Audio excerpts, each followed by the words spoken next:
अगर किसी के पास उसकी आय से भी अधिक संपत्ति है या वह किसी तरीके के शक के घेरे में आता है, तो इस स्थिति में ईडी के पास उस व्यक्ति से पूछताछ करने का पूर्ण रूप से अधिकार होता है। ईडी के द्वारा देश के उन सभी लोगों की संपत्ति की जांच की जाती है जिन्होंने विदेश में कोई भी या किसी भी तरीके की संपत्ति खरीदी हो। ईडी की स्थापना 1 मई 1956 को भारत सरकार के द्वारा की गई थी। ईडी के भारत में 5 मुख्य कार्यालय भी हैं, जो कि भारत में मुंबई, चेन्नई, चंडीगढ़, कोलकाता और दिल्ली में स्थित हैं। प्रवर्तन निदेशालय को फेरा 1973 और फेमा 1999 यह 2 एक्ट के तहत भारत सरकार की सभी प्रकार की वित्तीय जांच करने का अधिकार ईडी को दिया गया है। इसके अतिरिक्त सरकार ने ईडी को विदेशी मुद्रा एक्ट के तहत उल्लंघन से निपटने की भी छूट दी है। सरकार द्वारा ईडी को कुछ और अधिकार भी प्राप्त हैं।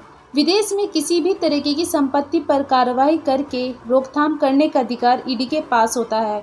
काले धन को वैध बनाने के आरोप में पाए गए लोगों के खिलाफ जब्ती, गिरफ्तारी और खोज करने का अधिकार भी ईडी को प्राप्त होता है। वित्तीय रूप से हमारे देश में गैर कानूनी हो रहे कार्य को लेकर उस पर कार्रवाई करने का अधिकार ईडी को मिला है। इसका मुख्य काम विदेशी मुद्रा प्रबंधन अधिनियम 1999 संविधानों के संदिग्ध उल्लंघन की जांच करना होता है। इसके अतिरिक्त ईडी के कई और भी मुख्य कार्य होते हैं, जहां लेन देन से संबंधित मामलों, विदेशी मुद्रा से जुड़े मामलों की जांच पड़ताल करना भी ईडी का मुख्य कार्य माना जाता है। इस तरह की गतिविधियां यदि किसी भी व्यक्ति के द्वारा की जाती हैं, तो उस व्यक्ति पर ईडी के द्वारा जांच की कार्रवाई की जाती है।